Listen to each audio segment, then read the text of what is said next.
Merci beaucoup Thierry Fanelli de nous avoir rejoints cet après-midi. On va parler de vos deux organisations, on va parler aussi de votre vision du développement, du succès, de la croissance, même si ce mot a des connotations et des significations qui sont pas forcément celles qu'on envisage dans une démarche Zero Waste. Alors tout d'abord, en guise de présentation, alors on ne présente plus Emmaüs et on ne présente plus Enercop non plus parce que notre public, a priori, les connaît, mais en fait, on va revenir finalement sur vos activités via votre histoire. Alors, Emmaüs, c'est 70 ans d'histoire. Enercop, c'est 10 ans, je crois. Ah, quasiment. 10 ans, ouais, à peu près. Un peu plus de 10 ans, donc. Euh, et c'est ça qui va peut-être nous permettre de comprendre quelle a été la logique, l'ampleur de votre développement à l'un et à l'autre. Est-ce que Thierry, tu veux commencer par nous raconter, alors de manière accélérée, parce qu'en 70 ans, en 5 minutes, ça va être compliqué, mais comment Emmaüs est né et surtout de quelle manière Emmaüs s'est développé en France et à travers le monde finalement? Ok. Merci beaucoup. Merci pour cette invitation. Bonjour à tous. Je suis très heureux d'être là et puis très heureux aussi de ces partenariats et de ces liens entre Zero Waste, Emmaüs et puis d'autres organisations parce que c'est extrêmement important. C'est aussi ça, peut-être, comment on change d'échelle si on veut éviter le terme de croissance. C'est comment aussi nos organisations et puis toutes ces initiatives peuvent aussi travailler ensemble et puis peut-être aussi montrer quelque chose de ce qui est nécessaire pour construire un monde plus juste, plus respectueux de l'homme et de son environnement, pour construire simplement un autre monde pour demain. Emmaüs, effectivement, ça fait 70 ans. Comme tu le disais, tout le monde connaît un petit peu Emmaüs, mais je vais peut-être quand même faire le test. Est-ce que parmi vous, quelqu'un n'a jamais été présent, n'est jamais venu dans un espace de vente Emmaüs, ou plutôt à l'inverse, qui a déjà été à Emmaüs pour acheter, pour déposer, pour... Voilà, donc effectivement, ouais, une immense majorité, voire une unanimité. Donc, oui, tout le monde connaît un petit peu Emmaüs, et en particulier sur cette thématique-là. Sur cette thématique-là, la réduction, le zéro déchet, oui, Emmaüs est un peu une référence, même si ce n'était pas l'idée des fondateurs d'Emmaüs, et en particulier de l'abbé Pierre dans un premier temps. L'idée de l'abbé Pierre, quand il a accueilli celui qui allait devenir le premier compagnon, il y a 70 ans, il y a près de 70 ans, en 49, à Neuilly-Plaisance, c'était Georges qui était désespéré, qui était sur le point de se suicider, et il lui dit la chose très simple: moi je ne sais pas comment faire pour t'aider, par contre toi tu peux venir m'aider à aider les autres. Et c'est comme ça qu'ils ont construit la première communauté Emmaüs. Après, ils ont été rejoints par d'autres.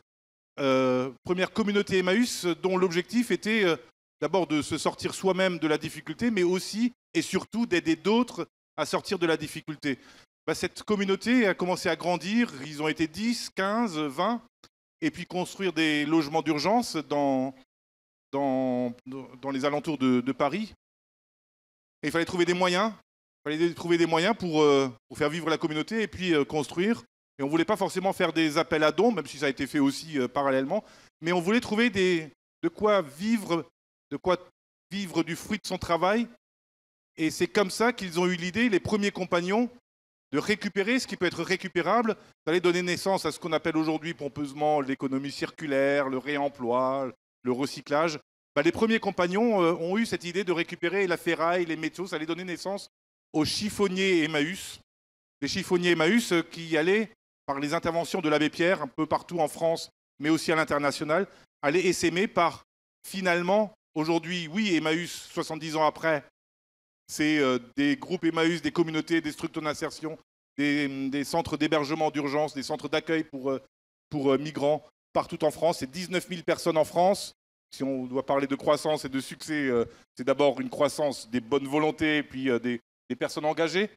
Ce n'est rien d'autre qu'un mouvement composé de citoyens qui ont envie de s'engager.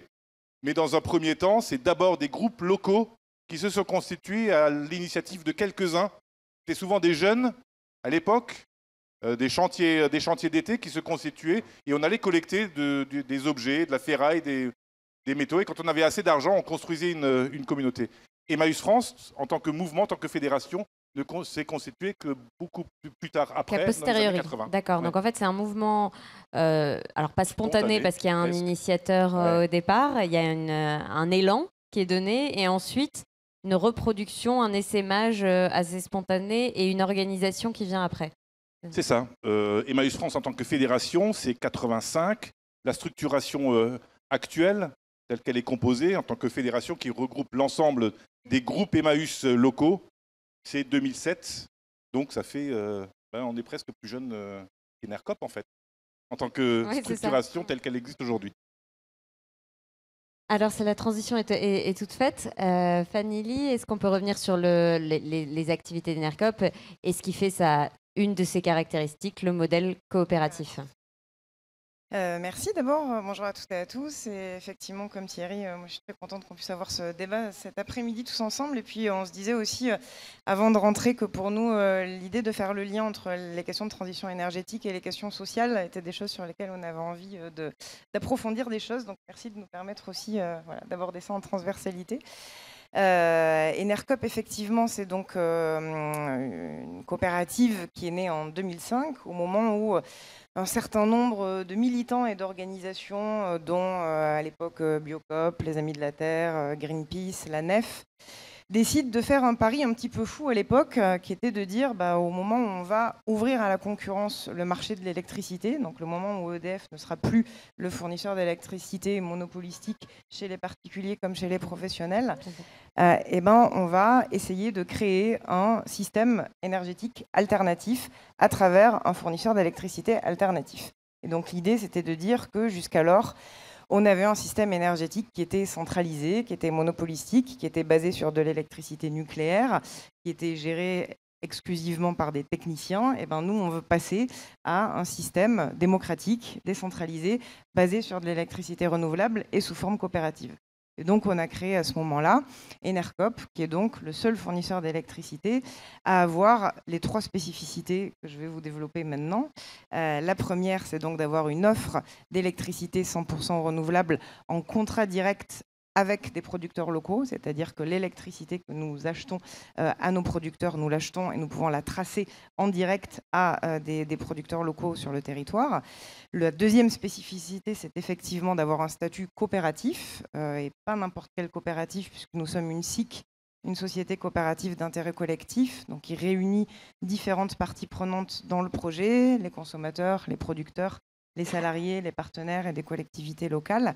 Et la troisième spécificité, c'est d'être non pas une seule coopérative, mais un réseau de coopératives. Ça, c'est la dimension décentralisée du projet, puisque Enercop, c'est une coopérative historique nationale à l'origine, et 9 coopératives locales, bientôt 10, puisque nous sommes en train de créer Enercop Pays de la Loire, pour donc mettre en œuvre ce circuit court de l'énergie citoyenne au plus près des territoires. Et donc aujourd'hui...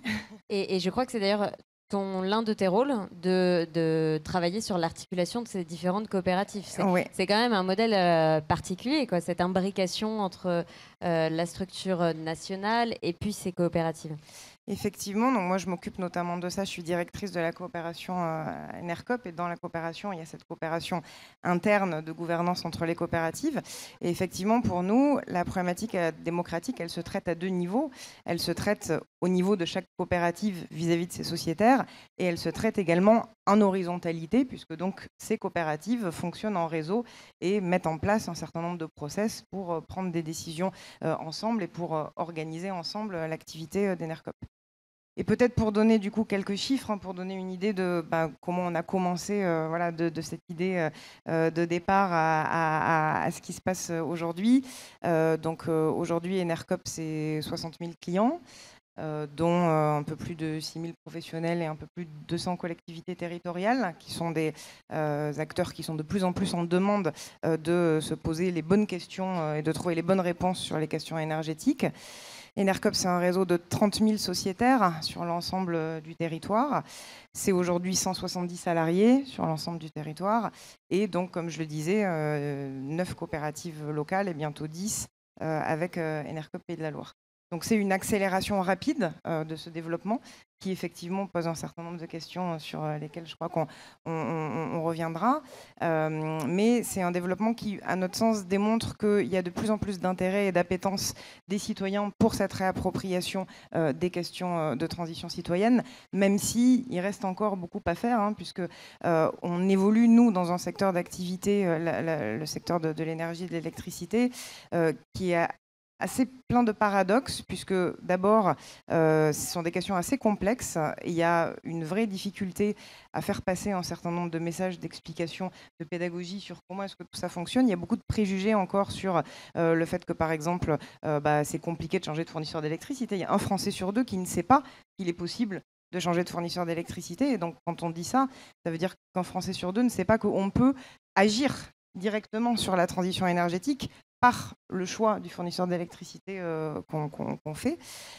Et puis, donc, voilà, il y a toutes ces questions-là sur lesquelles nous, on travaille. Et puis, il y a aussi le fait que, de l'autre côté, je disais paradoxe, parce qu'on est aussi dans un secteur dans lequel la concurrence s'accroît de plus en plus.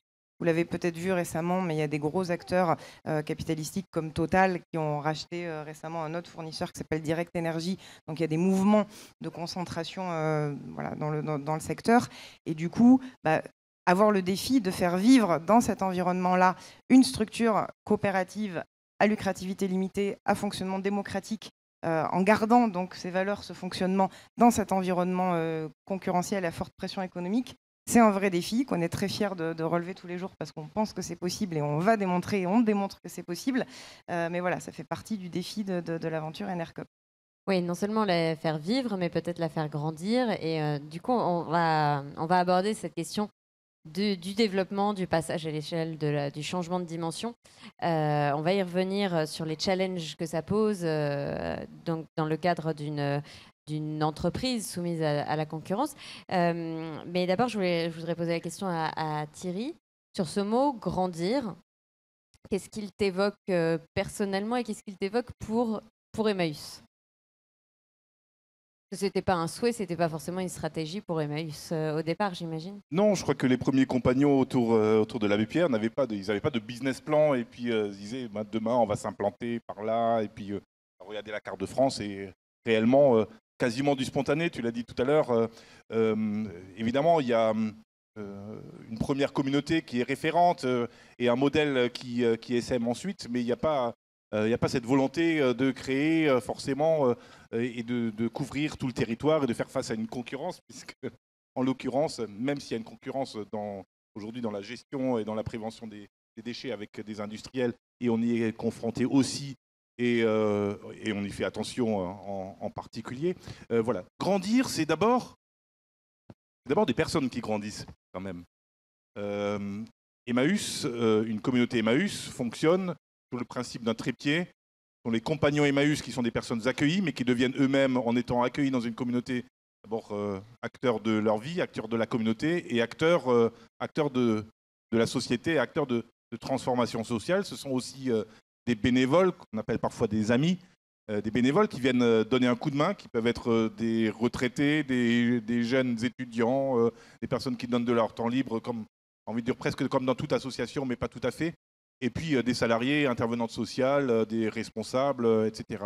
La particularité, c'est que toutes ces personnes travaillent ensemble. Emmaüs, à l'origine, a réussi à rompre complètement ce lien entre l'aidant et l'aidé. Il n'y a pas quelqu'un qui accueille et quelqu'un qui est accueilli. Il n'y a pas quelqu'un qui aide, qui soutient, et puis quelqu'un qui est soutenu ou aidé. C'est qu'ensemble, dans une même communauté, dans un groupe Emmaüs, on travaille ensemble, l'un à côté de l'autre, pour d'abord aider la communauté, pour aider le commun, pour aider le collectif, pour aider à faire grandir le collectif. Donc d'une certaine manière, on grandit soi-même au contact de l'autre.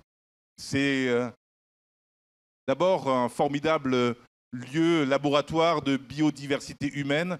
On trouve à Emmaüs des gens d'origine très différentes, à la fois par leur milieu socio-professionnel, par leur origine géographique. Aujourd'hui, par exemple, dans une communauté Emmaüs, on a 40, 50, parfois 60% de migrants, très souvent, et parfois dans 50-60% des cas, des migrants en situation, entre guillemets, irrégulière. Ça prouve bien qu'on est capable d'accueillir, mais ceci est un autre sujet. Et toutes ces personnes, effectivement, travaillent ensemble à collecter des objets, à les valoriser, à les réemployer, les remettre dans le circuit. Et puis, d'une certaine manière, et puis on l'a prouvé tout à l'heure, les personnes qui viennent à Emmaüs pour acheter, pour déposer, là aussi, c'est des personnes qui soit achètent à Emmaüs parce qu'elles n'ont pas les moyens, soit achètent parce qu'elles ont cette conscience écologique et solidaire, et donc vont acheter des objets de seconde main à Emmaüs parce qu'elles vont permettre de préserver des ressources et en même temps de mener une action de solidarité, de soutien social. Donc voilà, c'est un formidable, oui, laboratoire de biodiversité humaine et des gens qui, à la fois, grandissent ensemble, au contact l'un de l'autre, qui s'enrichissent et qui font grandir la communauté, qui font grandir le mouvement. Donc cette idée de grandir, oui, ça nous parle particulièrement dans le mouvement. Ouais. Et pour Enercop, grandir ces 10 dernières années, ça s'est passé par quelles étapes?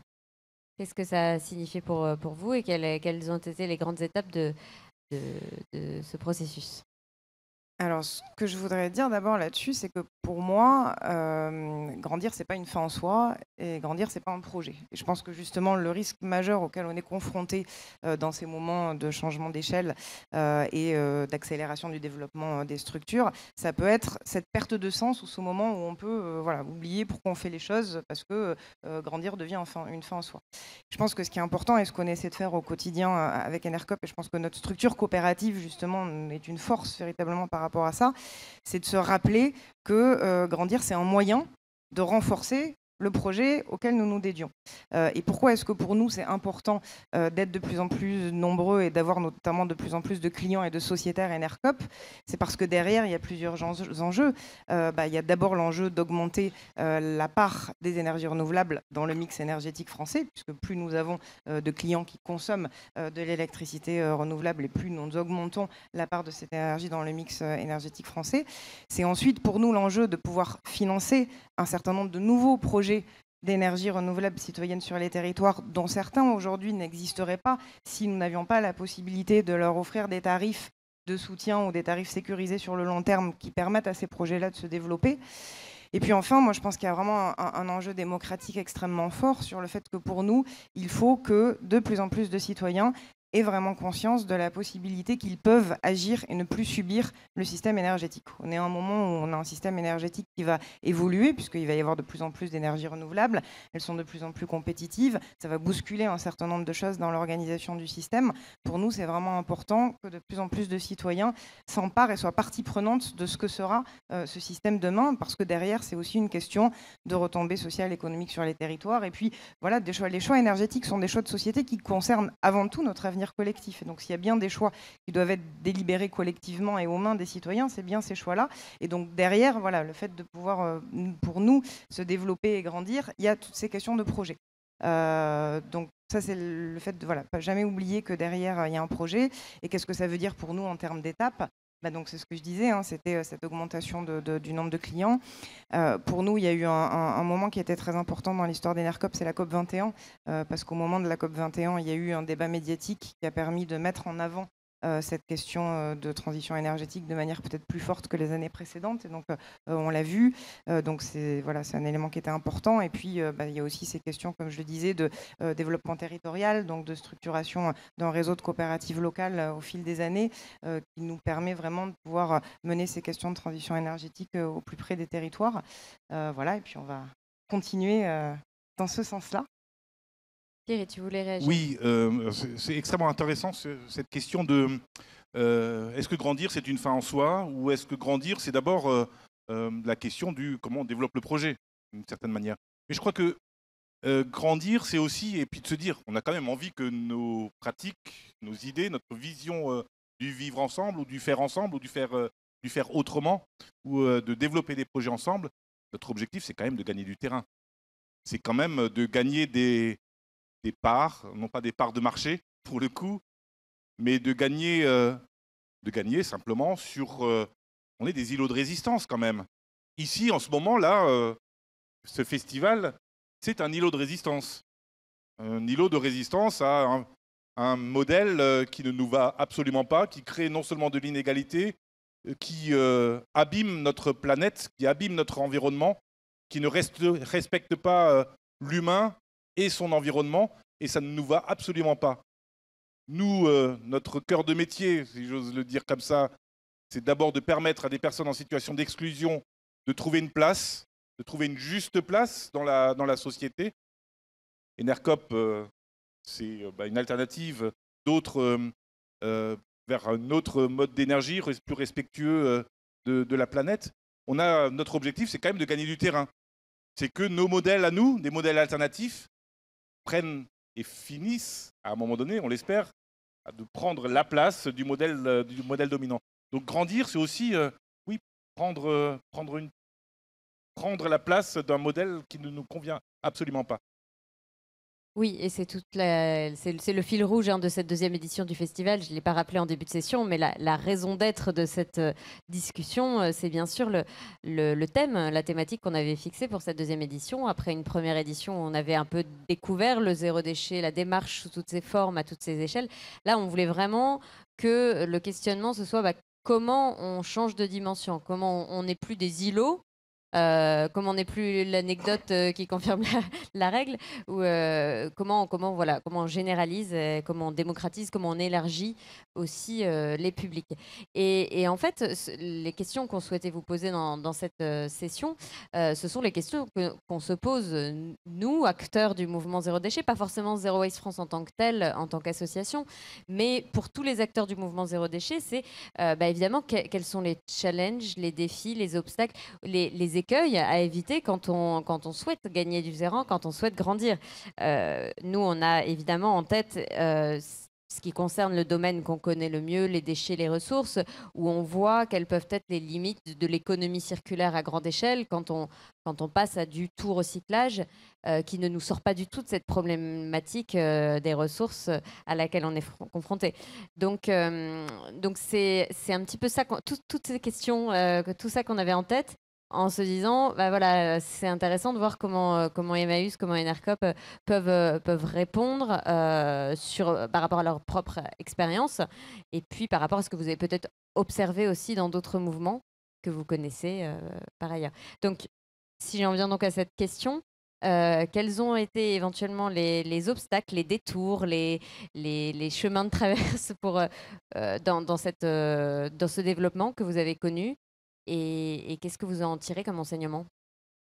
Je ne sais pas qui souhaite attaquer sur cette grande question. Oui, une question pas simple. Je disais qu'Emmaüs s'est constitué en fédération que très tardivement, 85, alors que la première communauté est née en 49. Et entre-temps, d'autres groupes qui se sont créés au-delà des communautés, effectivement. Et puis c'est en 85, et puis surtout dans les années 2000, où l'ensemble des groupes Emmaüs se sont dit il faut quand même qu'on arrive à s'organiser ensemble et puis à avoir une fédération qui puisse à la fois défendre notre projet, notre vision de la société, notre vision de la solidarité au niveau national, voire au niveau international. Emmaüs International était né quand même un petit peu avant, en 71. Pour en rester à la France, il y avait quand même des regroupements de groupes Emmaüs. Encore une fois, ce qu'il faut vraiment avoir en tête, et je crois que c'est aussi une leçon pour l'ensemble des mouvements qui se constituent, même de façon un peu spontanée, c'est d'abord un mouvement de terrain, c'est d'abord des groupes de terrain, c'est d'abord des citoyens qui se regroupent pour faire des choses ensemble, pour faire autrement, pour créer des alternatives sur le terrain, sur les territoires. Et c'est seulement après qu'on se dit on pourrait se constituer au niveau national, voire au niveau international. Et la question de la gouvernance, évidemment, qui est importante, mais on y reviendra, même si on n'a pas encore non plus inventé le modèle parfait. Pendant toutes ces années, dans les années 50, 60, 70, les groupes Emmaüs qui se constituaient, il y avait quand même déjà pas loin d'une centaine, ne se connaissaient pas forcément bien entre elles. Le seul lien, c'était effectivement le fondateur à l'époque, qui faisait effectivement le lien entre tous ces groupes, mais il n'y avait pas de groupement, il y avait plusieurs petites fédérations qui s'étaient constituées, c'était plutôt par rapprochement un peu spontané. Ça n'a pas été simple forcément, parce que tu parles des écueils, des écueils. C'est bien que le risque, c'était que ces ces mini-fédérations. On parlait des familles Emmaüs qui se retrouvaient par affinité, par vision un petit peu différente, selon qu'on laisse plus ou moins de place aux compagnons, selon qu'on ait un mode de gouvernance plus démocratique, etc. Il y avait aussi des situations où on était en opposition les uns avec les autres. C'était parfois aussi un peu la... Oui, il y avait du débat politique, on va dire. Hein. Encore, je suis... Mais c'est la richesse du C'est ça, mouvement. c'est ça. Mais quand on arrivait parfois à des oppositions claires où chacun se revendiquait un peu de la légitimité, de l'héritage, etc., c'est parfois un petit peu compliqué. Mais justement, aujourd'hui, on hérite de cette situation-là, où les groupes Emmaüs, leur histoire, c'est justement la constitution par fédération, etc. Et puis on se regroupe très tardivement. Aujourd'hui, ce qui est extrêmement fort, c'est qu'il n'y a pas de pouvoir centralisateur. J'étais président d'Emmaüs France pendant 4 ans. On ne décide pas en haut. Ce n'est pas une structure pyramidale et on n'en voudrait pas. Et c'est extrêmement loin de notre culture. Ça part de la base. Et c'est comme ça qu'on prend au niveau national les décisions. On a créé il y a 2 ans, pratiquement maintenant, si vous le connaissez, une SIC, Label Emmaüs, qui est une plateforme de vente solidaire sur Internet d'objets de seconde main, ce qui est un formidable levier aussi d'insertion sociale et professionnelle vers les métiers du numérique pour des compagnons et pour des salariés en insertion. Ça a été constitué d'abord par l'expérimentation sur le terrain de quelques groupes Emmaüs qui voulaient se mettre à la vente en ligne. Et ensuite, ça a remonté et puis on s'est dit, ces groupes qui ont expérimenté des choses, on pourrait essayer de changer d'échelle. Justement, c'est un peu la dernière née d'Emmaüs, on pourrait changer d'échelle. Et c'est la fédération, pour le coup, qui a appuyé pour permettre à ces groupes Emmaüs de se regrouper. C'est les 20, 25 qui avaient envie de s'y mettre pour démarrer. Et on a constitué une SIC au niveau national avec ces groupes Emmaüs et des partenaires, évidemment, mais aussi les salariés de Label Emmaüs, pour essayer de changer d'échelle. C'est le dernier exemple un peu d'initiative qui est encore une fois née sur le terrain, que d'autres vont rejoindre ensuite, et qui a été constituée au niveau national en société coopérative d'intérêt collectif. Donc on note là le recours d'ailleurs à des structures juridiques particulières dont on va peut-être voir que c'est un des ingrédients d'un développement différent. Côté Enercop, comment ça s'articule? Pareil, vaste question. Moi, peut-être sur les défis et les difficultés auxquels on peut être confronté dans ces situations de changement d'échelle, je pense que pour nous, il y en a un important qui a été l'évolution aussi dans les modes d'organisation du travail, parce que quand on est 10 personnes au début, quand on est 170 personnes dans un réseau et qu'on est très attaché aux questions de délibération collective, de travail ensemble, de fonctionnement démocratique, on est en permanence en train de se demander comment on réinvente un peu ces modes de fonctionnement. Et voilà, et ça bouscule et ça interroge en permanence. Il y a aussi le fait que, comme dans tout projet qui grandit et évolue, il y a une question de transmission et de mémoire entre des personnes qui étaient là à l'origine du projet et des personnes qui arrivent au fur et à mesure et qui n'ont pas nécessairement la même histoire, la même provenance par rapport à l'historique du projet. Donc comment est-ce qu'on fait fonctionner tout ça? Et puis pour nous, il y a une question qui, je trouve, mais qui est probablement liée aussi au secteur d'activité, puisque je pense qu'à chaque secteur d'activité, il y a aussi ces défis. Il y a une question temporelle, c'est-à-dire qu'on est dans un secteur dans lequel on a besoin de plus en plus de prendre des décisions de manière rapide, parce que c'est un secteur économique qui bouge beaucoup et qui nous place, encore une fois, face à des défis qui font qu'il y a une forme d'agilité ou en tout cas de rapidité de prise de décision qui est nécessaire. Et nos pratiques à nous et nos convictions et notre mode de fonctionnement et notre éthique à nous fonctionnent sur des temps qui sont davantage des temps longs, puisque, comme toujours, la démocratie, l'éducation, le partage, ça prend du temps. Le temps, c'est un investissement. Le long terme, pour nous, c'est quelque chose de positif. Et donc, comment est-ce qu'on fait concilier ce besoin de long terme face à des structures de court terme? Et peut-être vous dire quelques éléments qui, pour moi, me semblent importants et donc qu'on a mis en place pour répondre à ces défis-là.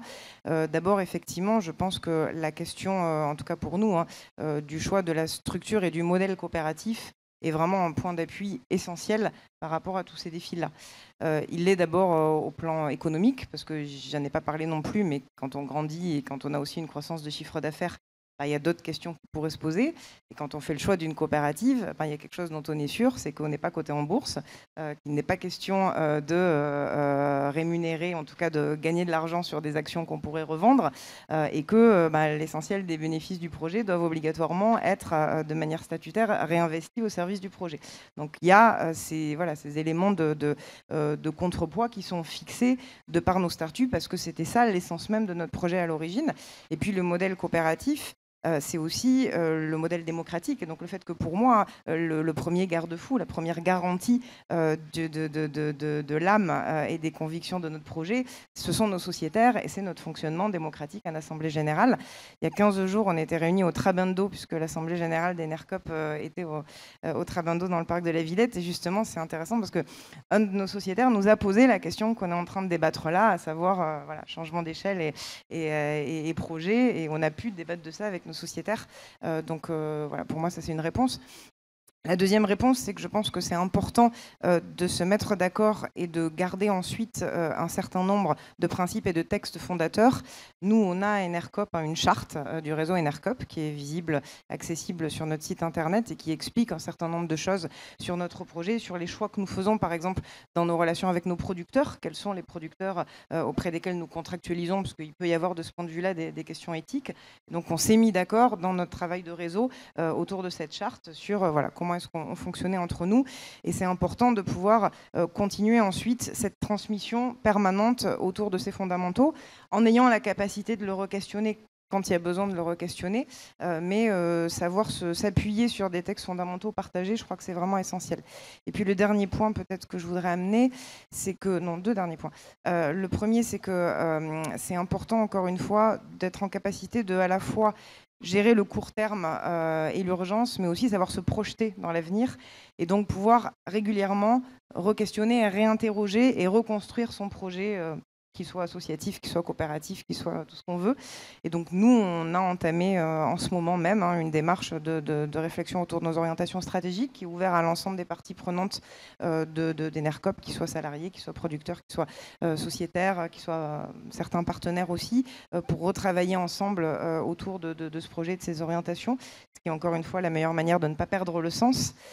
Et puis, le dernier point que je voulais amener, et c'est typiquement ce qu'on est en train de faire ici, c'est que pour moi, c'est aussi très important de ne pas rester dans l'entre-soi et de ne pas rester dans l'endogamie, et que justement, ces réflexions partenariales avec des partenaires avec lesquels on sait qu'on partage des convictions et qu'on essaie d'ailleurs de porter ensemble le même projet, parce que derrière ce qu'on est en train de se dire, c'est un écosystème qu'on essaie les uns et les autres de mettre en place. C'est une société, c'est un mode de société alternatif, c'est d'autres manières de produire, de consommer, d'être ensemble, de faire du lien social.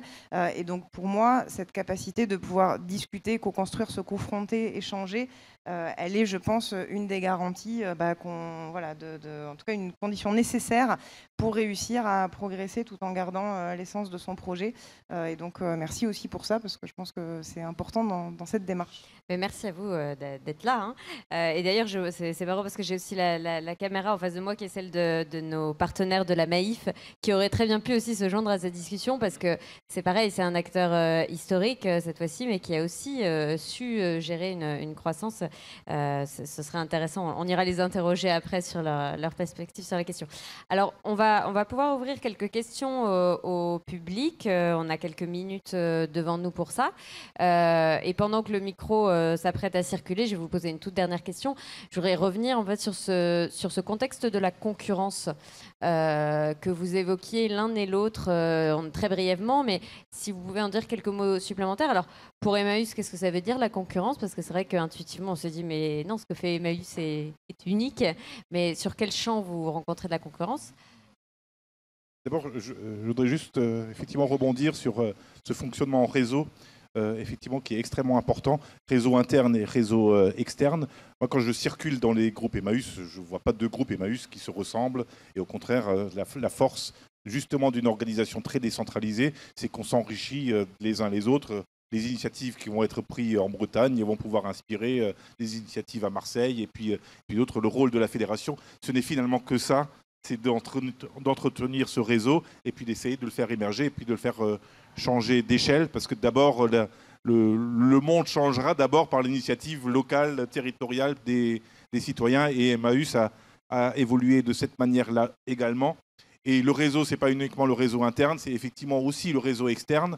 C'est le fonctionnement en lien pour que les îlots dont on parlait tout à l'heure ne soient plus des îlots, mais soient un archipel, un réel archipel qui puisse grandir et puis ensuite transformer la société en profondeur. Ça m'amène à cette question de la concurrence.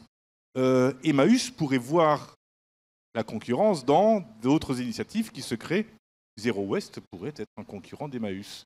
Une recyclerie qui se crée pourrait être un concurrent d'Emmaüs.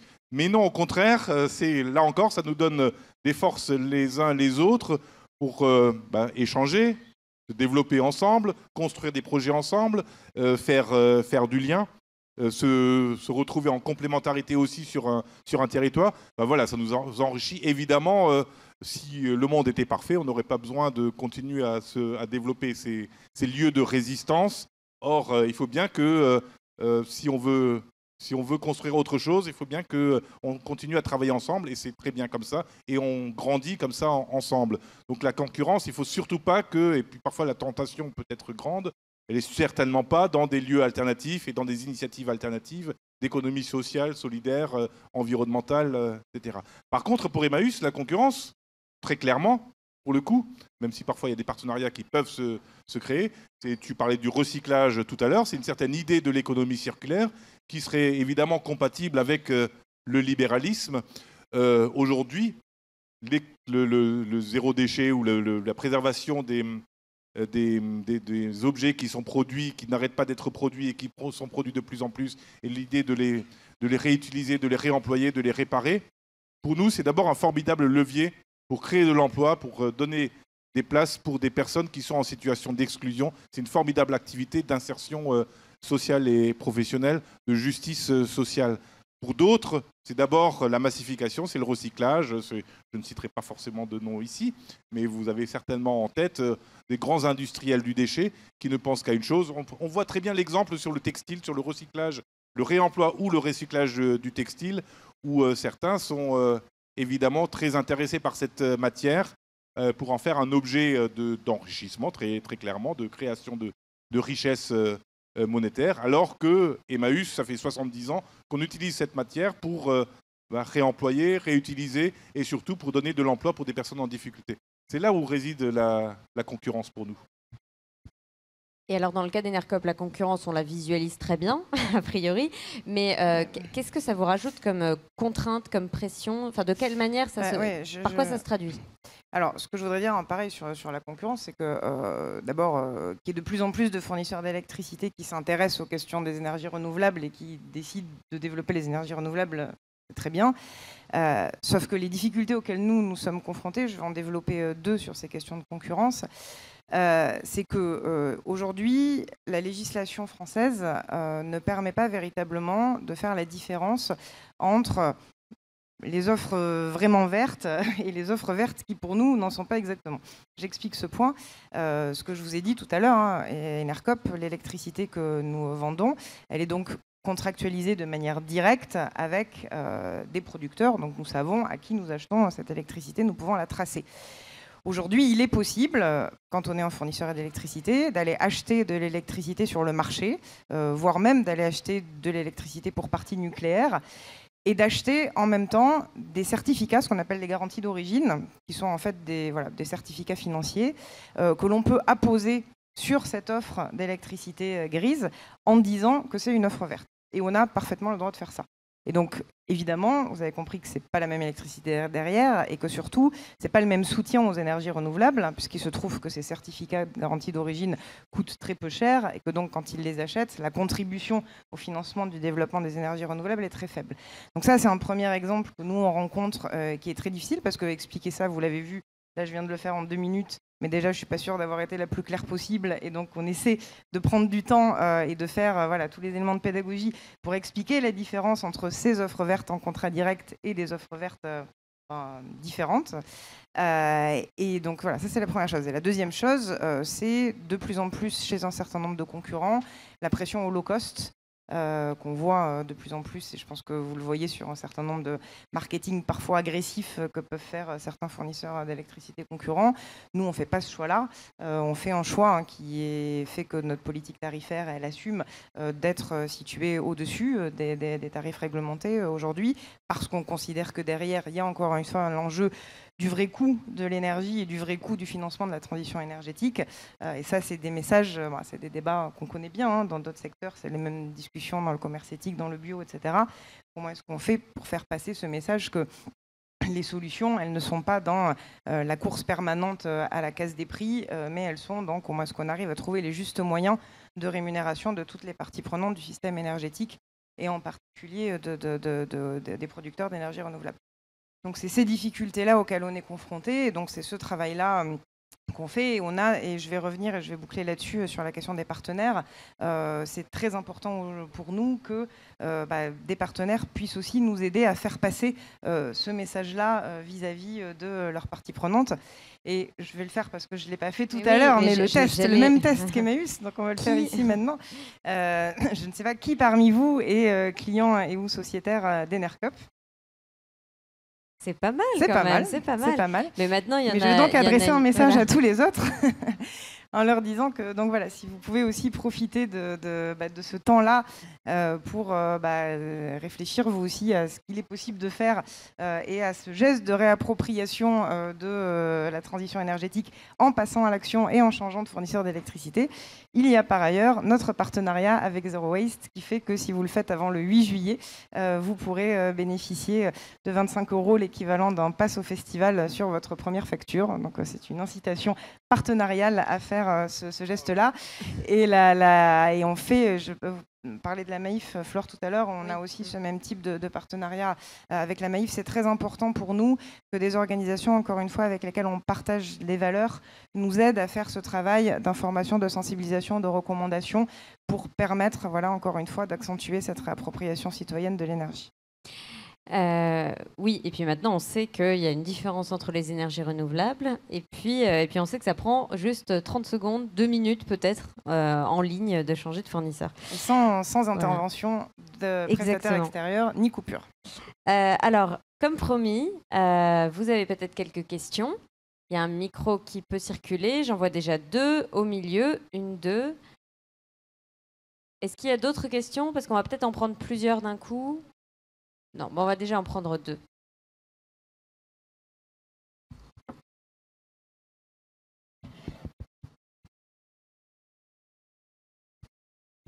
Je crois que c'est bon. Oui, c'est bon.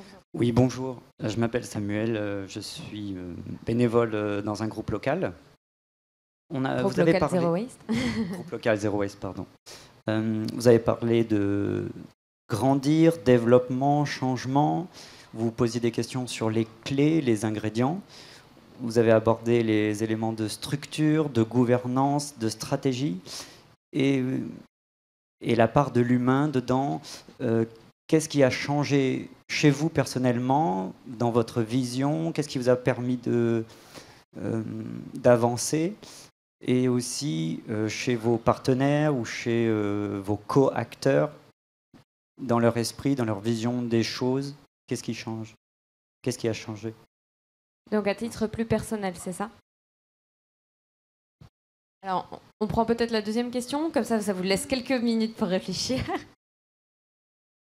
Merci, merci pour votre intervention et merci à Zero Waste pour ce festival. Moi j'avais une remarque, c'est vrai que j'ai trouvé très intéressant la question de grandir pourquoi, parce qu'en fait on est tous des êtres humains, ceux qui bossent dans des entreprises marchandes, non marchandes, et en fait on a tous cette volonté de faire grossir notre projet, d'exister. Il y a aussi une part d'ego qu'il ne faut pas négliger.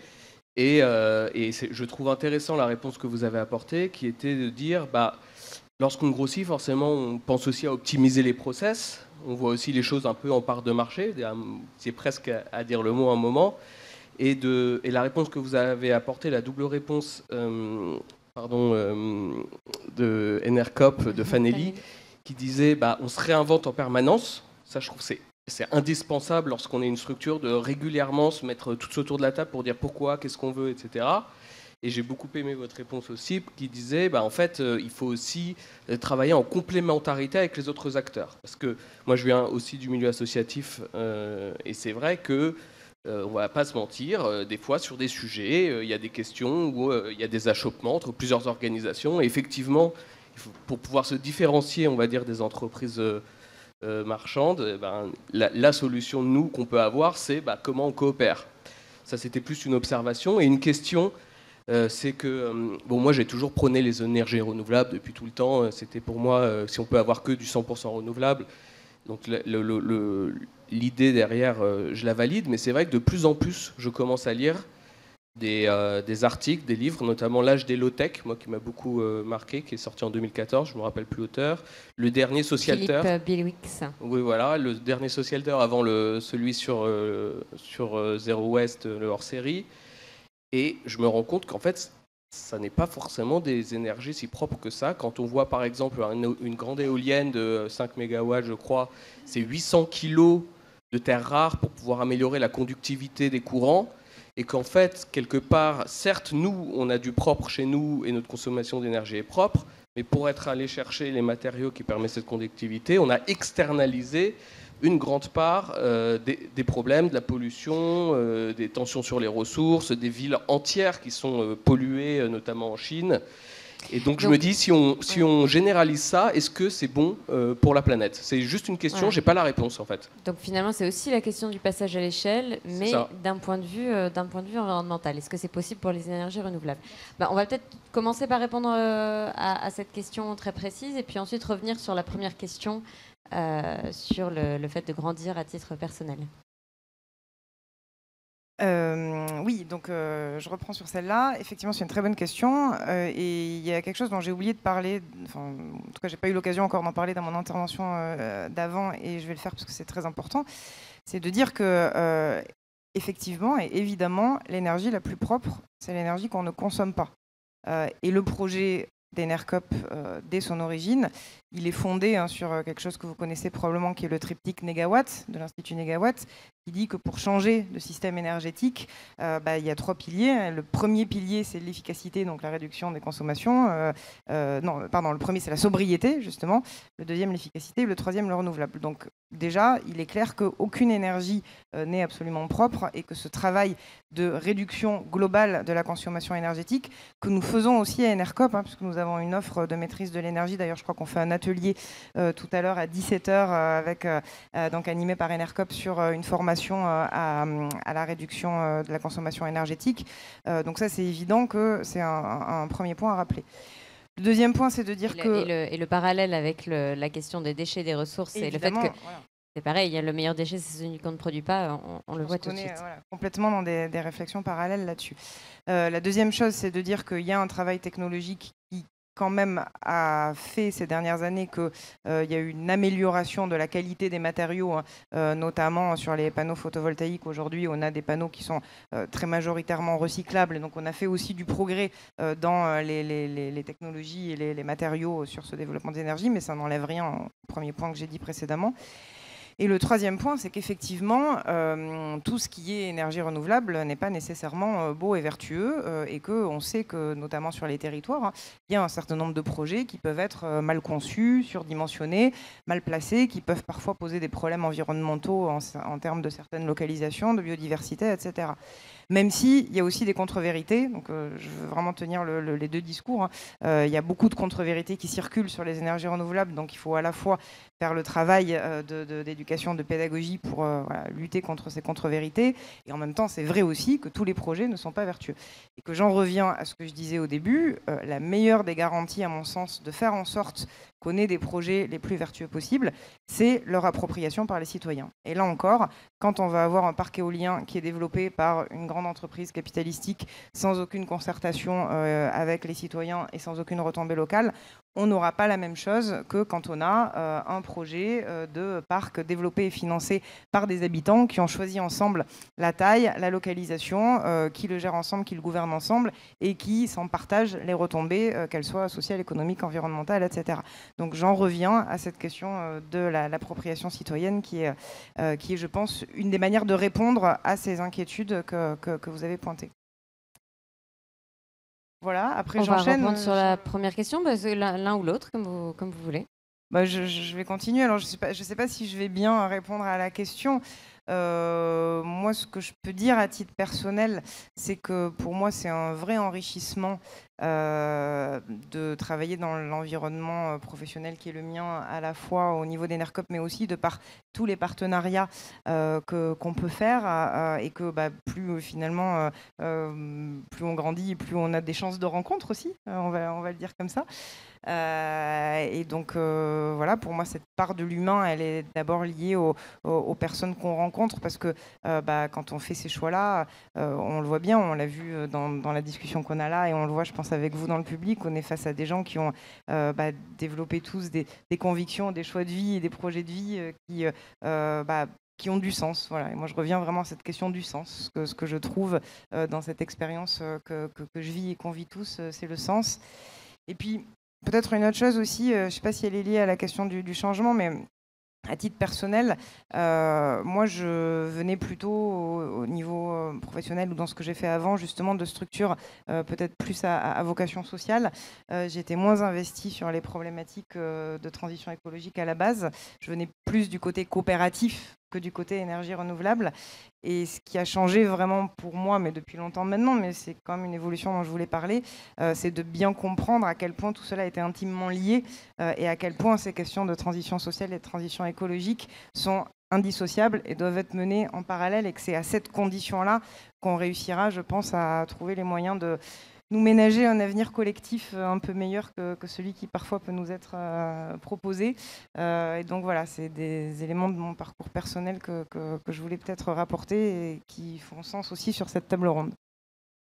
Merci beaucoup, Fanelli. Et puis, Thierry, je te laisse répondre et conclure finalement cette discussion. Grande responsabilité. Je disais tout à l'heure que grandir, c'est d'abord des personnes qui grandissent, et des personnes qui grandissent ensemble. Et évidemment, je pense que j'ai grandi aussi dans cette affaire-là, dans cette histoire. Non pas dans toute l'histoire d'Emmaüs, parce que j'ai pas encore 70 ans. Mais c'est vrai que moi, je suis tombé un petit peu tout petit aussi dans l'associatif, enfin tout petit à l'adolescence. Oui, j'ai fait de l'humanitaire, je suis parti en Inde à 20 ans, etc. Enfin, des associations de quartier, des associations de soutien au SDF. Et puis je suis arrivé à Emmaüs à l'âge de 40 ans. Je me suis retrouvé président d'Emmaüs France. Alors c'est vrai que, oui, on pose des questions, quoi. Enfin, on se dit, oula, quel chemin j'ai pu faire de conviction, de rencontres, et je suis complètement d'accord, c'est d'abord les rencontres. Emmaüs, c'est d'abord la rencontre. Hein. Je vous ai raconté rapidement un peu la rencontre entre l'abbé Pierre et puis le premier compagnon. Et vous imaginez bien la chance que j'ai eue à travers cette fonction de président d'Emmaüs France de faire des rencontres extraordinaires, juste extraordinaires, des personnes de terrain qui font des choses extraordinaires. On avait lancé une campagne il y a 2 ans. Nous sommes finalement tous des gens ordinaires qui faisons des choses extraordinaires, que ce soit dans le mouvement, que ce soit en externe. Et je voudrais juste, et c'est ce qui fait grandir aussi, c'est d'abord de se rendre compte de la capacité, dans un monde quand même un peu replié sur soi, un peu fataliste, et quand je dis un peu, je mesure mes mots, parfois très fataliste, il y aura toujours des pauvres. C'est ce que j'entendais à mon adolescence. Oui, mais tu te révoltes, là, tu as 17 ans, c'est normal. Tu guériras aussi, mais tu sais, des inégalités, de la pauvreté, il y en aura toujours, et tu feras rien du tout. Et en même temps, et dans le même temps, des gens extraordinaires qui font sur les territoires, des citoyens qui font des choses simples, des choses fortes. Et à un moment donné, ça grandit, ça donne des mouvements comme les nôtres, des organisations comme les nôtres, mais encore une fois, qui ne sont rien d'autre que des regroupements de citoyens qui essaient de changer les choses. Et de temps en temps, et moi c'est ce qui me fait systématiquement grandir, on découvre des petits trésors, des trésors humains. Vous savez, l'image dans un monde bétonisé, à un moment donné, les plantes reviennent, les fleurs reviennent au milieu. Et dans les milieux hostiles, j'étais pas très tendre tout à l'heure avec les entreprises privées qui font de la concurrence sur. Et là-dedans, c'est d'abord des humains, malgré tout, et puis des gens qui ont envie de faire des choses. Je vous donne un exemple. Dans ma région, en Alsace, Emmaüs a travaillé sur une menuiserie pour permettre de retaper, de revaloriser des meubles un peu déglingués qui nous arrivent. On a créé cette menuiserie en prison. Premier atelier Emmaüs en prison, dans un centre de détention, qui permet d'accueillir des personnes détenues pour leur permettre de sortir aussi dans de bonnes conditions, de sécuriser le dedans-dehors. C'était une première. Pourtant, il y a d'autres chantiers d'insertion à titre expérimental. Ce qui est extraordinaire, moi aussi, j'avoue, j'avais mes préjugés, le monde carcéral, les personnes, les matons, les gens qui travaillent en prison. Oui, bien sûr, ça existe. Hein. Mais en même temps, il y a des gens, quand vous avez régulièrement la directrice de la prison qui vous appelle, qui vous dit « Et alors, vous venez quand ? On attend Emmaüs ?» On sait que vous allez apporter quelque chose, on sait que vous allez nous aider aussi pour faire notre métier de manière plus humaine. Et ben dans ces milieux hostiles, la prison c'est quand même le summum du milieu hostile, et ben il y a des gens qui ont envie de changer les choses et qui arrivent à changer les choses. Et il ne faut pas grand-chose, il faut une rencontre, il faut une proposition d'action. Donc d'une certaine manière, et c'est comme ça qu'on grandit, c'est de trouver ces petites fleurs qui poussent dans des milieux hostiles. Et puis, oui, nous mettre en réseau et puis nous soutenir les uns et les autres dans ces actions. Et je suis persuadé que c'est comme ça qu'on arrivera à changer les choses. Merci beaucoup Thierry.